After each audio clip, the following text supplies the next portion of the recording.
시대가 지나도 변하지 않는 500년의 통찰, 생존과 번영을 이끄는 이야기. 50이라면 꼭 이렇게 해야 합니다. 여러분의 50이 훨씬 더 풍요롭고 행복해지실 겁니다. 단 5분이면 충분합니다.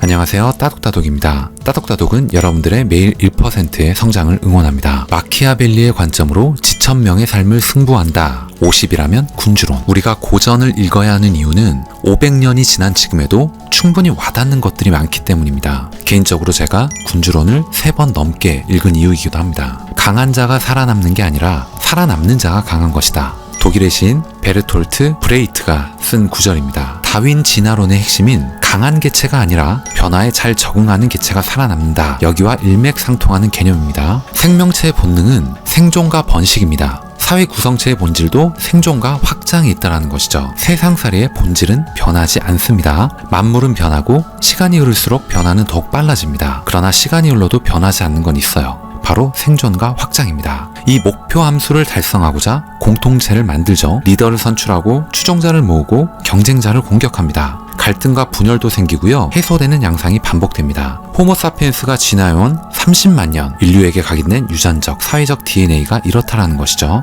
이런 행동들이 근본적으로 우리를 지배하고 있습니다. 마키아벨리의 처녀작이자 대표작 군주론은 인간의 본성, 조직의 성격, 리더십, 통치 기술, 여기에 걸쳐서 핵심을 꿰뚫고 있습니다. 수없이 쏟아지는 비난에도 불구하고 시대를 초월하는 고전의 반열에 올랐던 이유는 바로 여기에 있죠. 그저 이론적인 이야기, 형식적인 이야기보다는 본인이 직접 경험한 것, 보고 듣고 느낀 것들을 냉정한 현실 체험에 기반해 솔직하게 고백했기 때문입니다. 이 마키아벨리의 탁견은 인간 심성 그리고 군중 심리의 본질을 잘 이해하라는 것이죠. 그 통찰력에서 출발합니다. 단순히 책상머리 공부가 아니고요. 생존을 위해 필사적으로 분투하는 현장 외교 간의 경험에서 나왔습니다. 이때 당시 마키아벨리의 조국인 피렌체는 극심한 정치적 혼란을 겪고 있던 때죠. 이 시점에 피렌체 공화국의 서기관에 임명이 됩니다. 내부 분열이 심해서 정치적 통합을 이뤄내지도 못했고 자체 군대도 없이 안보를 외교와 용병에 의존했고 문화 수준도 높고 자존심도 남아있는 과거의 강자였으나 오늘날은 자신을 지킬 능력조차 사라져버린 신세입니다. 그나마 외교에라도 목숨을 부지해야 하는 궁박한 처지였다는 것이죠. 군주론의 저자 마키아벨리의 공직 생활은 이렇게 44세가 되는 1513년에 끝났습니다. 피렌체의 정변이 일어나서 메디치 가문이 복귀하면서 공화국의 충성스러운 관료 마키아벨리는 직위를 유지할 수 없었기 때문입니다. 반 메디치 음모에 가담한 혐의로 기소되었고요. 재판을 받고 투옥되었기 때문입니다. 그리고 특사로 풀려나게 되고 피렌체 남쪽 어떤 한 농장에 은둔하면서 작가로서의 삶을 시작합니다. 이 부분을 보니까 조선시대에도 임금을 위해 충성을 다했지만 정권이 바뀌면서 귀양을 가고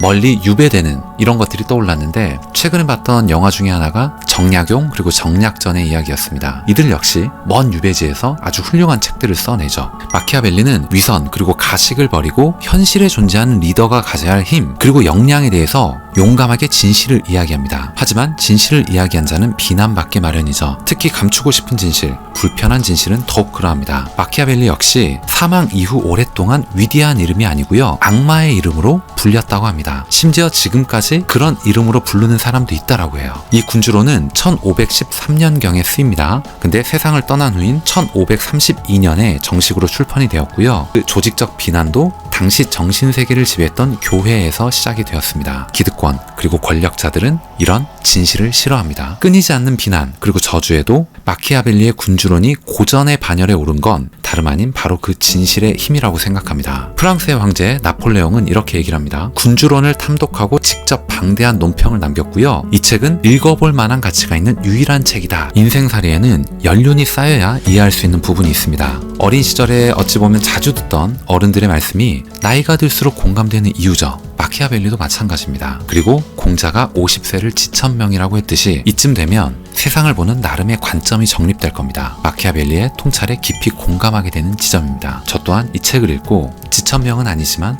인간관계의 본질, 사회생활, 조직, 권력, 갈등, 인간의 본질에 대해서 깊이 공감하면서 읽을 수가 있었습니다. 세상사를 통해서 보고 싶어 하는 게 아니라 있는 그대로의 세상, 이것을 이해하는 안목이 형성된 사람들에게 이 책은 큰 힘이 될 거라 확신합니다. 앞으로 헤쳐나가야 할 현실에 대한 귀중한 통찰력의 원천이 될 거라고 확신합니다. 마키아벨리가 전하는 삶의 본질, 내 삶의 리더가 되는 획기적인 비법, 사람이 보이기 시작할 때 필요한 것들, 그리고 위기 때마다 슬기롭게 대처했던 그 역사의 패턴들, 그리고 여기서 얻을 수 있는 지혜, 주변에 의해서 굽이치고 흔들려도 신념을 가지고 나아가는 힘. 우리는 여기 군주론에서 무엇을 배울 것인가? 그것은 바로 여러분에게 달려있다라고 생각합니다. 오늘 이야기를 들어보시고 여러분들께 조금이라도 도움이 되셨거나 재밌게 들으실 수 있으셨다면 좋아요 그리고 구독 꼭 부탁드리겠습니다. 그리고 여러분들 머릿속에 들었던 생각과 의견들을 자유롭게 댓글을 통해서 남겨주세요. 다음 시간에 더 좋은 내용, 더 좋은 컨텐츠를 가지고 인사드리도록 하겠습니다. 이상 따뜻한 성장을 꿈꾸는 따독따독이었습니다. 감사합니다.